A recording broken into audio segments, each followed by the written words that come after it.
Hello and welcome to the Cinema Savvy Movie Podcast, the channel for film reviews, discussions and everything in between.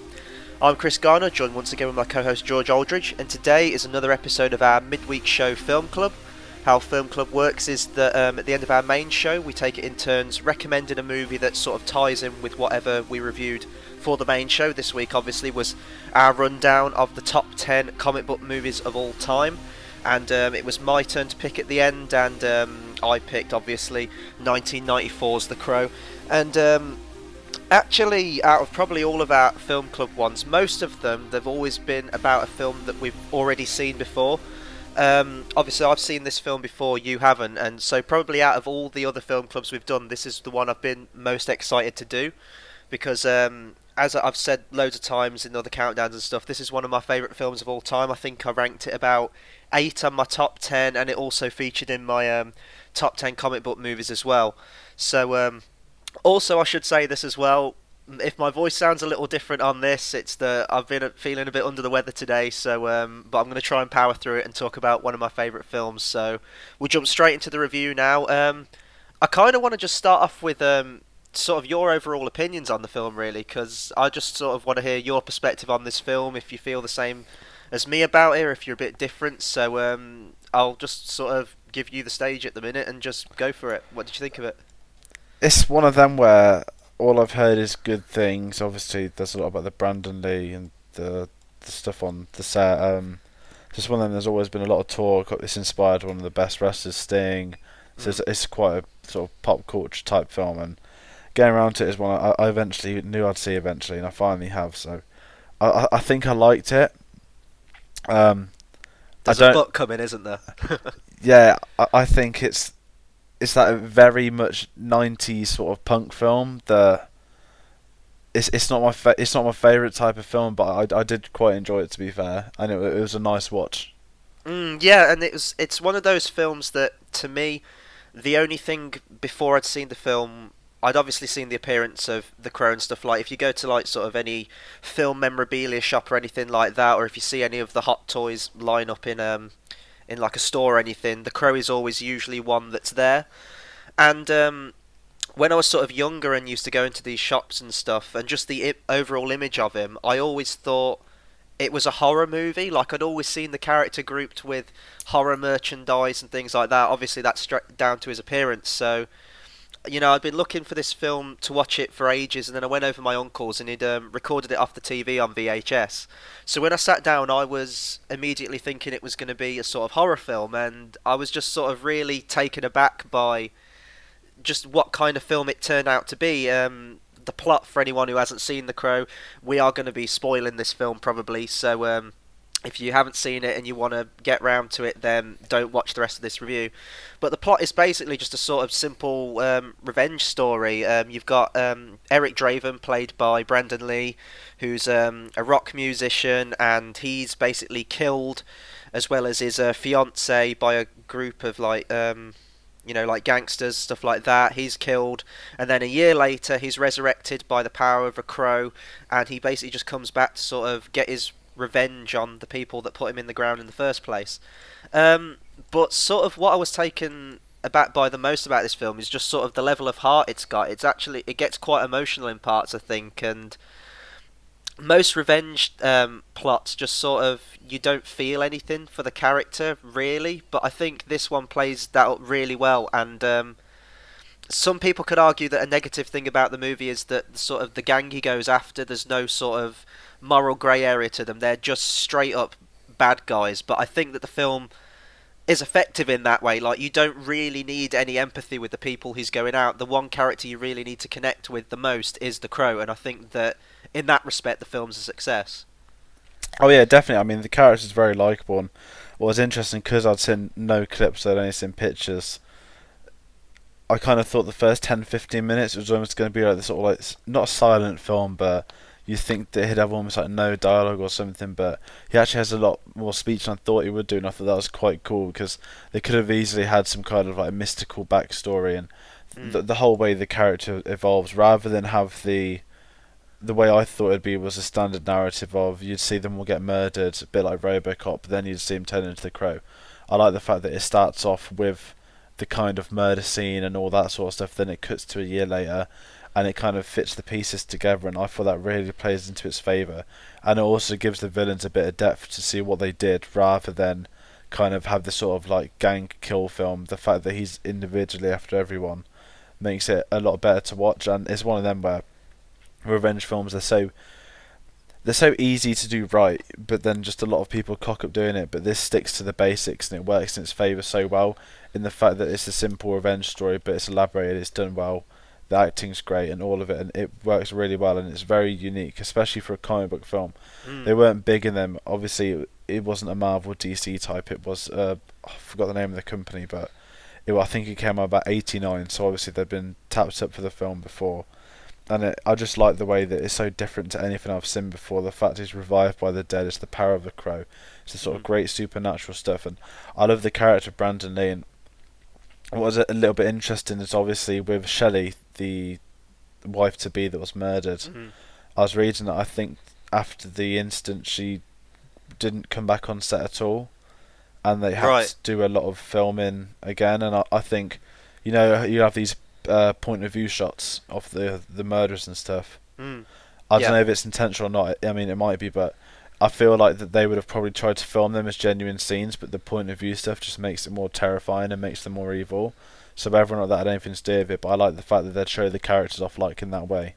And like with those POV shots, I think they work very well. They're sort of sprinkled throughout the film in really quick flashes, and I think that the POV shots really sort of add to that sort of trauma of what's going on, and sort of the rapid pace of those editing. It's got like all a red filter over it, down to like what the room looks like and everything like that. And I think those bits work really well for the film. I'm just checking here. The comic was published by Caliber Comics. It's not really a publisher I'm familiar with. The original Crow comic book was written by James O'Barr, and I know that this film isn't totally faithful to the comic book, I believe. I think the comic book is even more darker than what's in this film.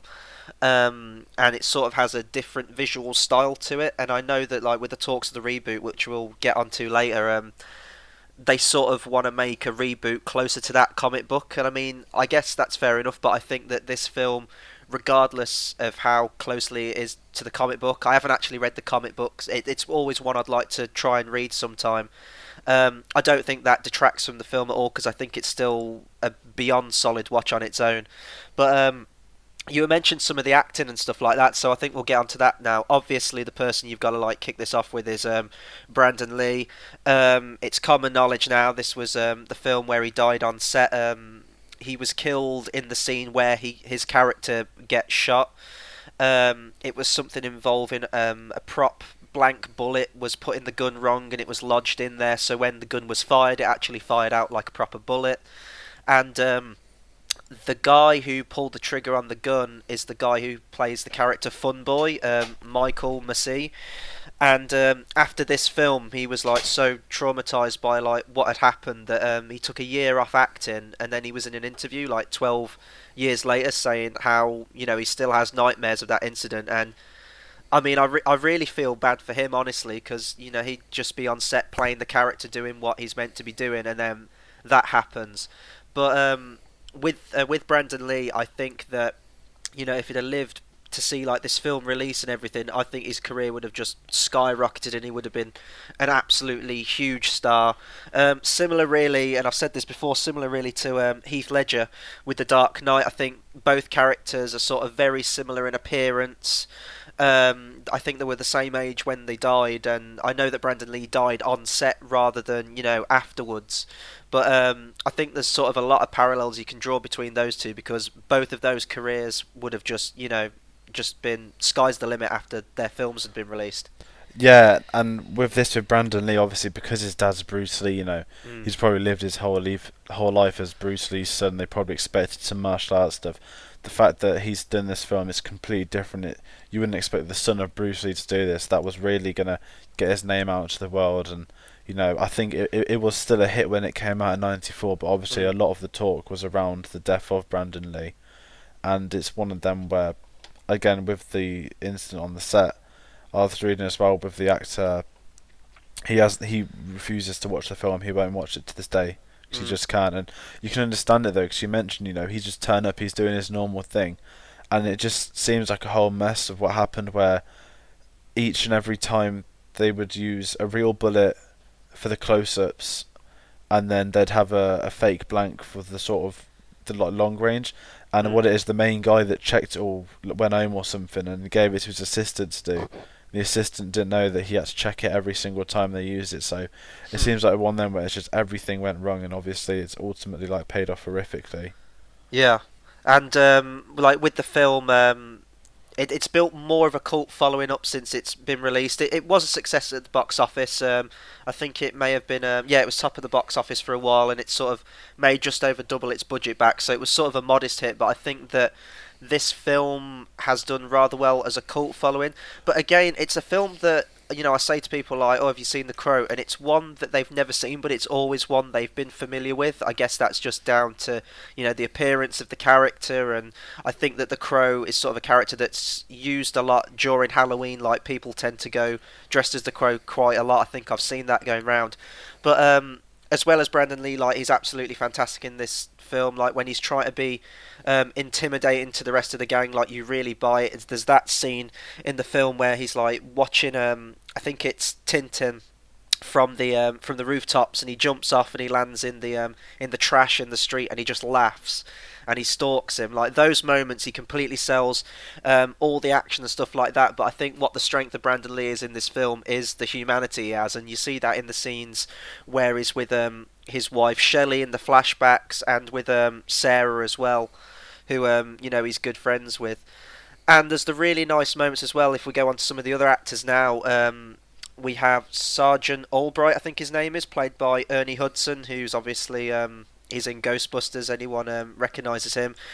And they have that really nice dynamic. Like, they start off where Ernie Hudson's character's very sort of wary of him. He's scared of him. He's trying to play by the book as a police officer. He's trying to bring him in, and then they have that bond and they have that camaraderie with each other, and that's one of my favourite things in that film. The sort of that running gag or theme of he's a chain smoker, and the Crow starts to try and get him off the fags and everything like that. And that scene where he sneaks up on him in his house, and they have that sort of discussion about relationships and stuff like that. And one of my favourite lines from the film, Brandon Lee, where he says, "Nothing is trivial." Like, I love their friendship in this film.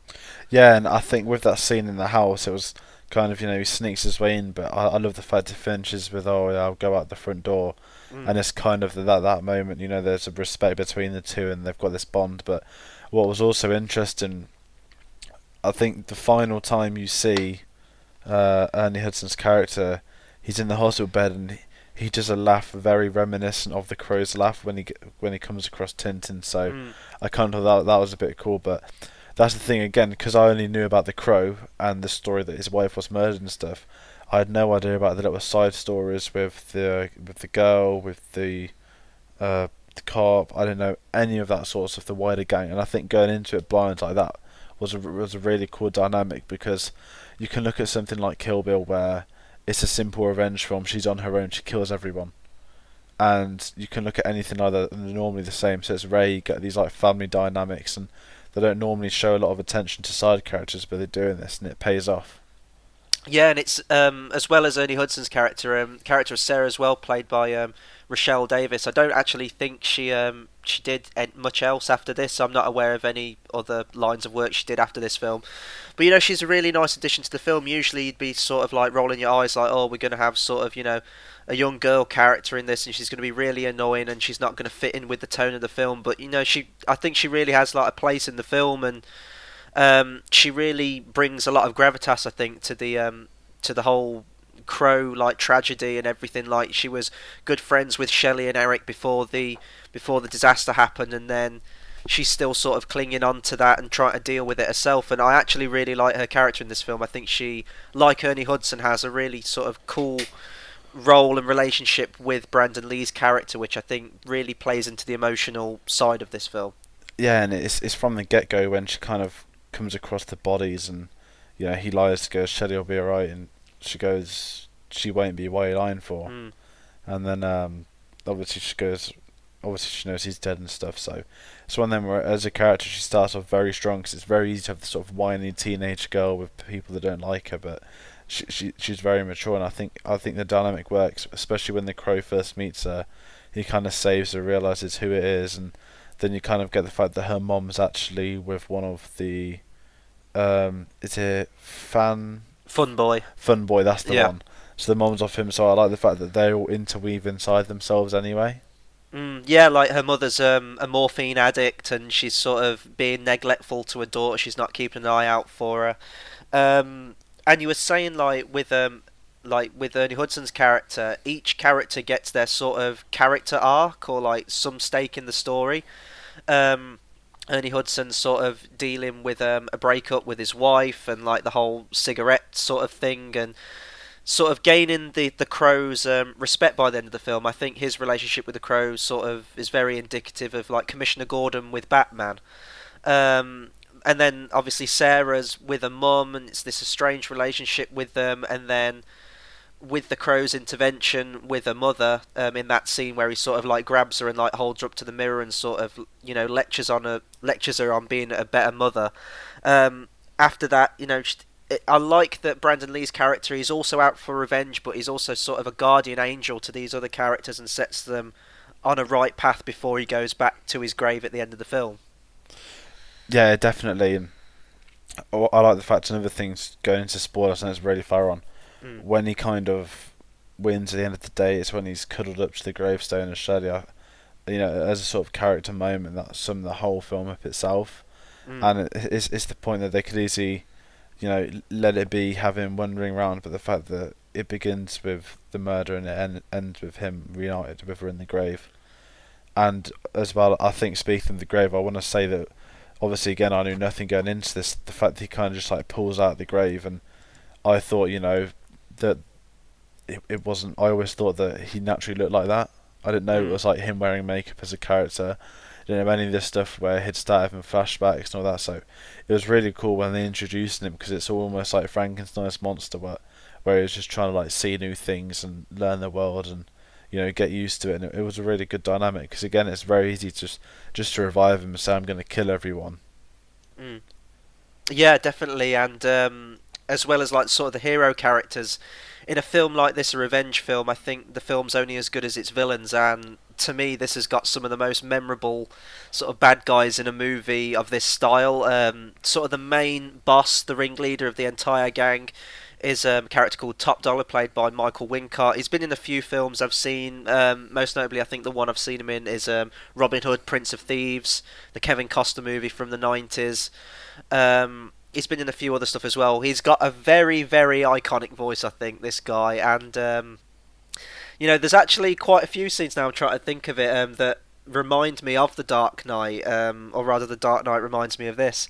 The scene where he's sort of at the head of the table, he's got all the other gang leaders and bosses down the table. It very much reminds me of the Joker pencil trick scene.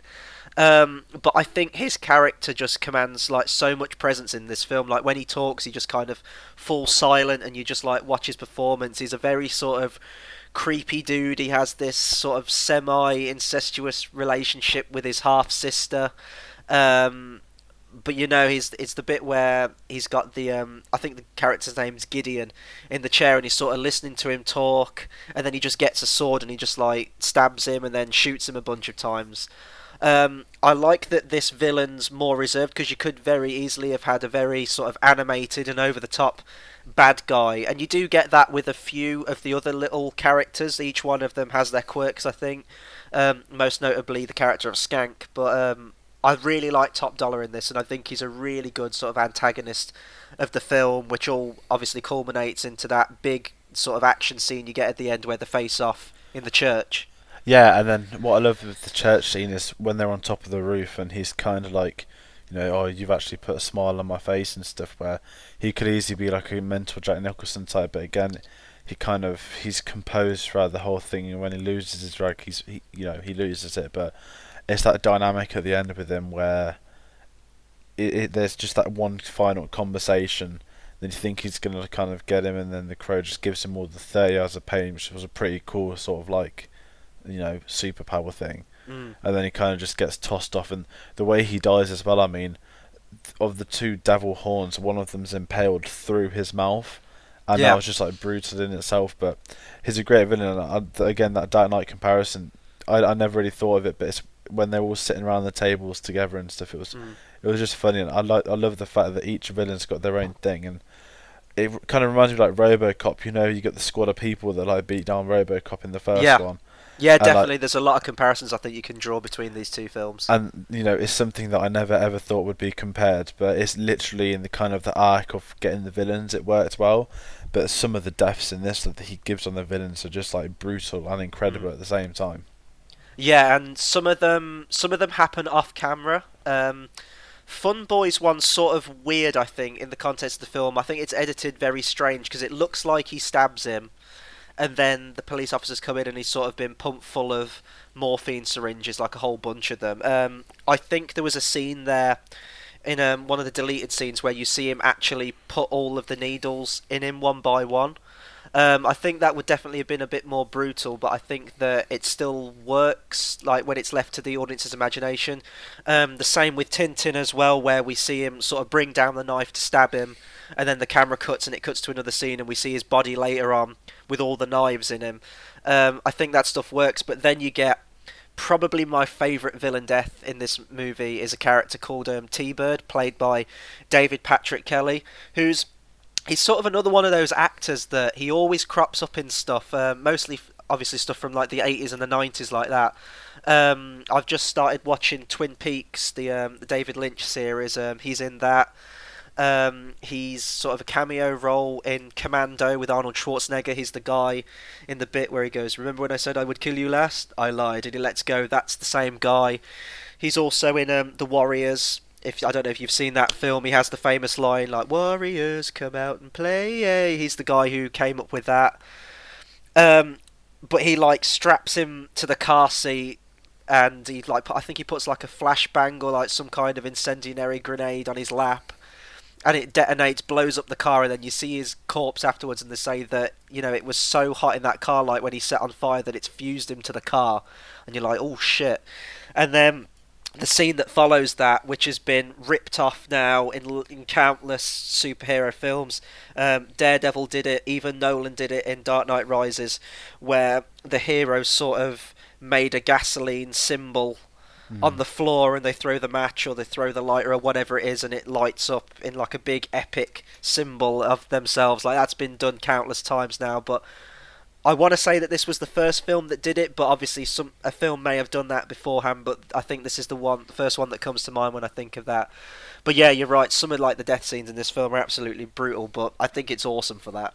Yeah, I mean that was the main one I was thinking of, and it's when they show his body afterwards, where it's kind of crumpled and black and all together, and it was one of them where it was kind of like, okay, this is brutal, and I like this, and then I love the fact that with a different Batman, I thought a lot of the Tim Burton sort of Batman world, it felt like, and when they were using some of the great angles going around the cities and stuff, and it kind of gave this depth there, and you genuinely watch the film, you believe that this is this sort of like gang-led town rather than this sort of like, oh, these bad guys here and here and here, and I love the whole crime dynamic of all of it. But I mean, the deaths work in the favour, and with the burning thing, you're right, because when the fire went, I thought of Dark Knight Rises, and I think I've seen it in a few other films before, but they're definitely starting to do it a lot more now.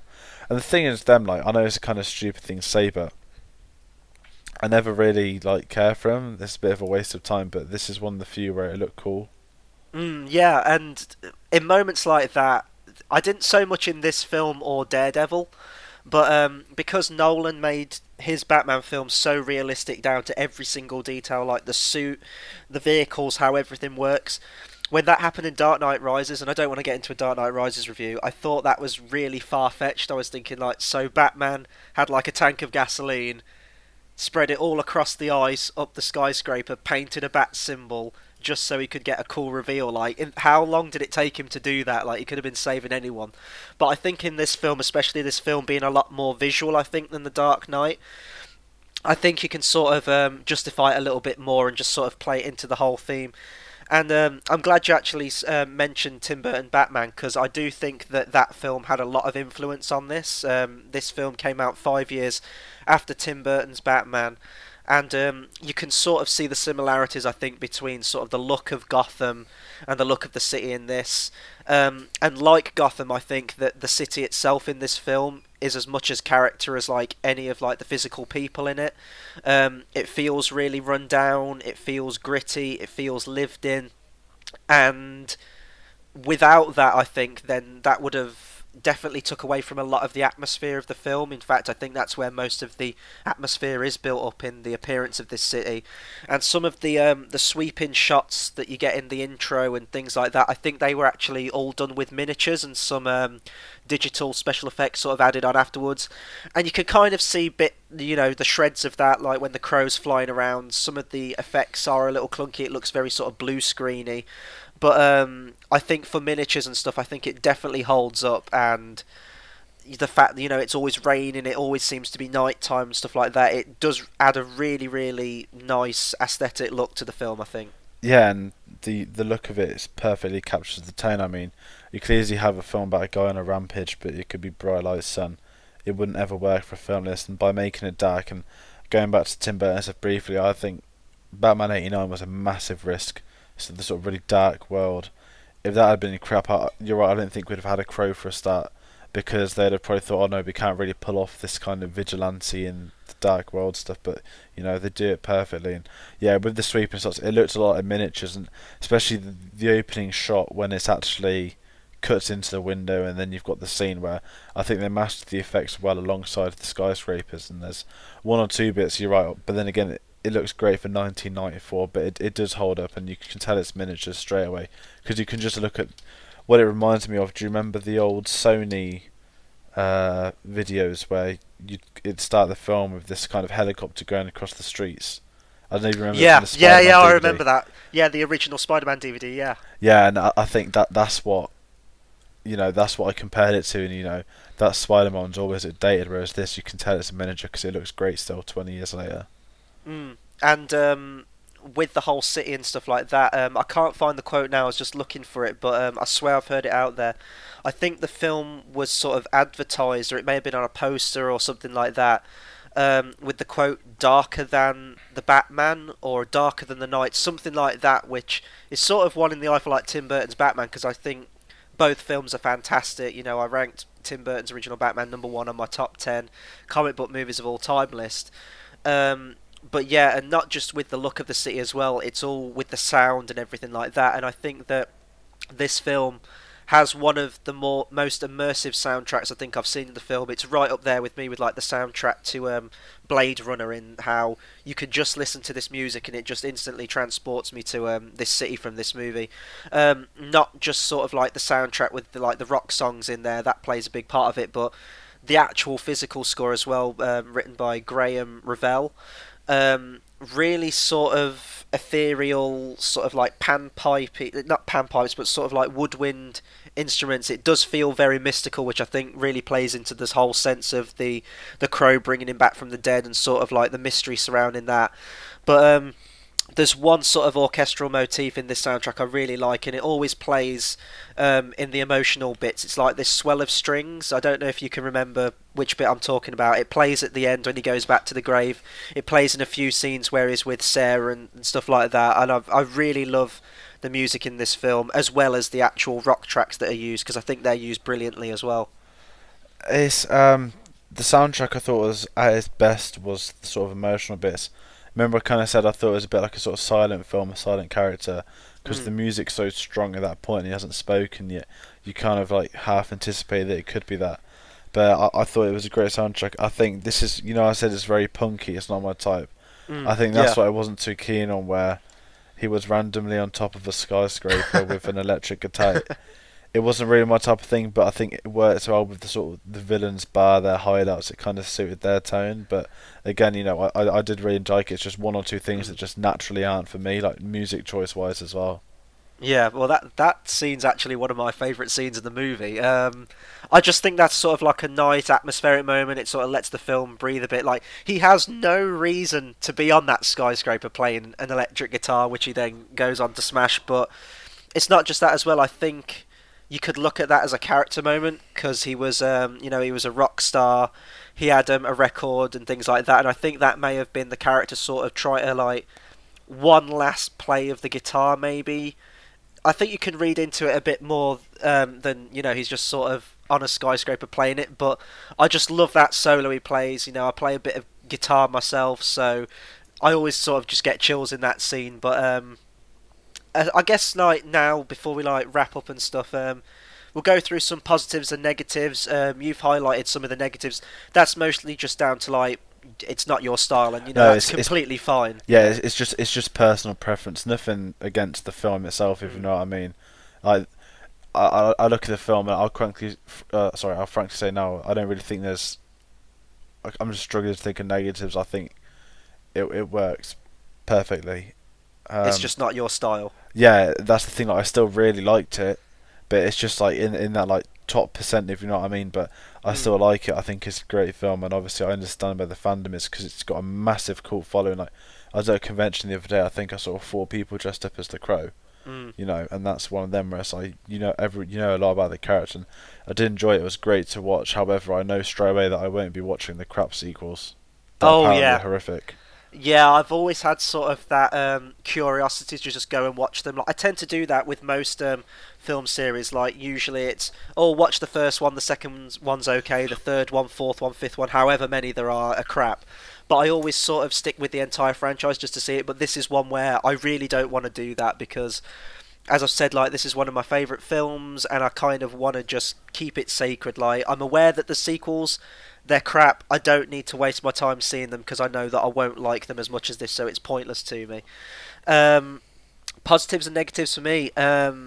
I really struggle to think of any negatives. I think it's a really nice, self-contained movie. I think it does the character justice. The performances are fantastic, not just from Brendan Lee, of course, but from all the supporting cast. Ernie Hudson, Michael Wincott, all the villains, everything like that. I think it's a really quotable movie. I know you've only seen it the once, and I don't know if it'll be one you'll ever watch again in the future or anything like that. But I've seen this film a whole bunch of times, and there's some definitely some good lines in there which I like to quote a few times. That's fair enough that it's not your style. I completely understand that.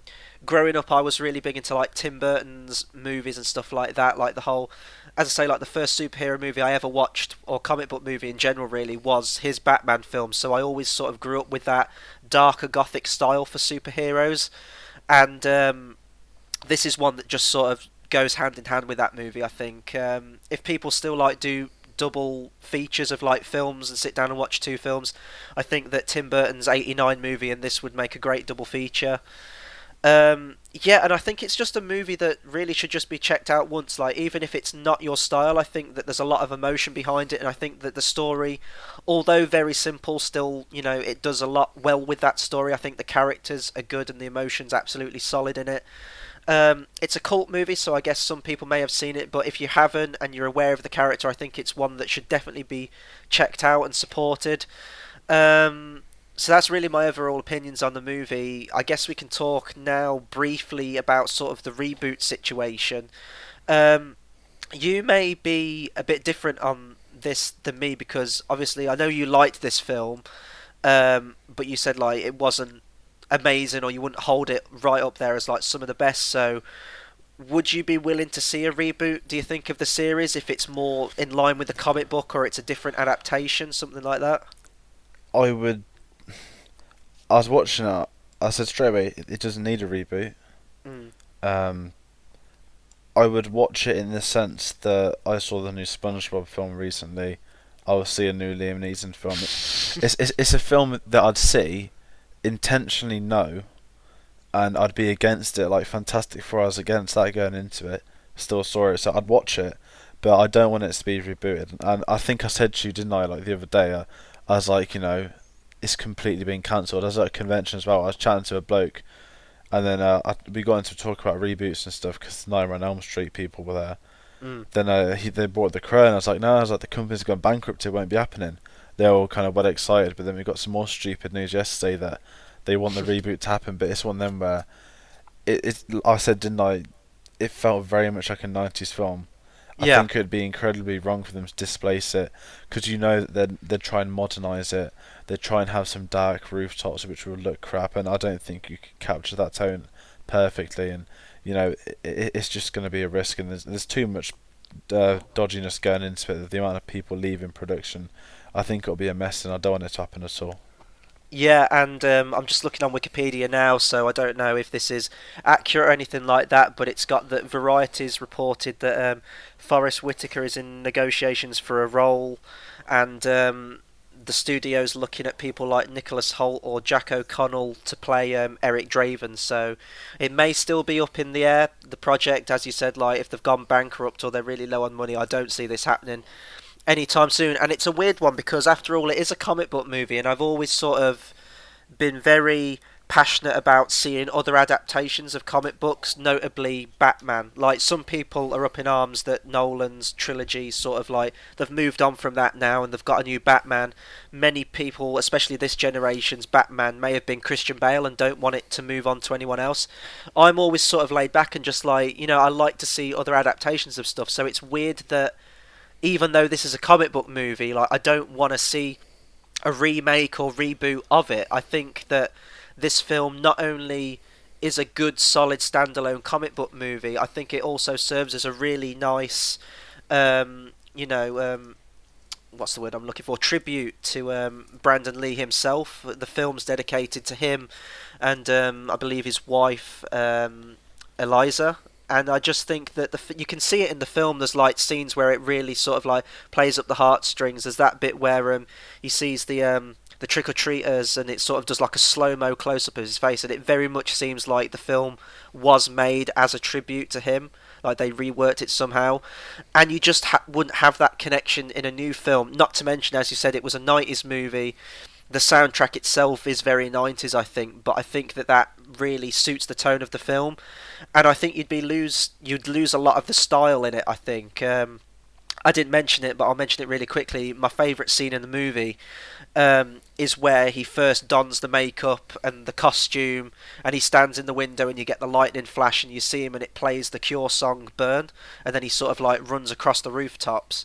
That's my favourite scene in the movie, and I think you wouldn't get that in a new remake. I could perhaps see a mini-series on Netflix or something like that. Maybe that'd be an option, but I think visually and tonally it'd be way too similar to Marvel's Daredevil that's recently come out.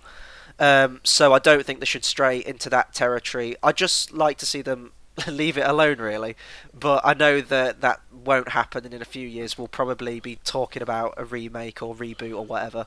And that's the problem. I mean, we can look at it that with Batman, I know a lot of people, most people that say, "Oh, we don't want another Batman," the people I've spoken to that say that is because the last film came out 2-3 years ago. If you know what I mean. Yeah. I don't think they opposed Ben Affleck as an individual. Some did, but they hardly do now. But the other thing with Batman, you've got 75 years worth of comics there. The Crow, it's very niche. I think it hasn't had a lot of comics. It had its own series, but it wasn't like a sort of 10-year stint. It was more of a famous, almost like V for Vendetta sort of Watchmen, where it was one series and that was that. And I don't think it would work. And again, I just don't think it's right for it. It was perfectly suited the way it was done, but they should really try and leave that one alone, because if they tamper with that, it's going to backfire in their face, and I think it already has done. I mean, when I forgot the name, Luke Evans, is it? Yeah. Yeah, When from they The Hobbit. Yeah. When they announced him, obviously I didn't know the character, but looking at all the images, I kind of thought that he could probably half pull it off. Like I've seen him in a few other things, and he's good. But again, I still don't want it to happen. When he left, they kind of going for lesser names, so I just don't think it's got a chance of working. And again, with the Marvel, that's exactly right. Sorry, not Marvel, with Netflix, where it'd be too much like Daredevil, because they're almost very similar characters in themselves, especially with the dark, glum areas, the gang crimes. I just think if they leave it, but unfortunately they won't do. And I guess we'll just sort of end this review just really quickly. I know you've sort of summed up your opinions on the film, but would you recommend it? Would you recommend this to anyone you know who hasn't seen it or anything like that? Oh yeah, definitely. I'd say give him a chance because I think it's a film where it's always going to come down to the individual. Mm. Yeah, I'd agree with that, and I think it is. The film itself is very much set around the time of Halloween and things like that. So I think this is a film I always sort of throw on around Halloween time. I'm a big fan of this film, and I think it works like for us sitting around that. But yeah, I think I've pretty much said everything I can on The Crow. I think you have too. So that was our review on it. Be sure to rate, like, comment, subscribe. Have you seen The Crow? What do you think of it? Haven't you seen it? If so, we're sorry that we've spoilt most of it, but you decided to stick around. So, get involved. Let us know what you think of it. You can take the conversation to us on Facebook. We're on facebook.com/cinemasavvy, Twitter at cinema_savvy, and we're on Letterboxd at letterboxd.com/cinema_savvy. So get involved with the channel. On Monday's main show, we're going to be doing something a little different again. We're going to be sort of taking a look back at the summer movie season, really, and just sort of going back, chatting about films that we've seen, have our opinions changed on it. Films we may not have got to see at the time, have we seen them like since then? I know that you've recently seen Pixels, so you can definitely bring that up in the conversation, and we'll sort of discuss what we think was the strongest film overall during the summer and what were some of our disappointments, stuff like that. So it's just going to be just a sort of wall-to-wall conversation, discussion about that. So check back for that. That'll be up Monday. So until then, thank you very much for watching.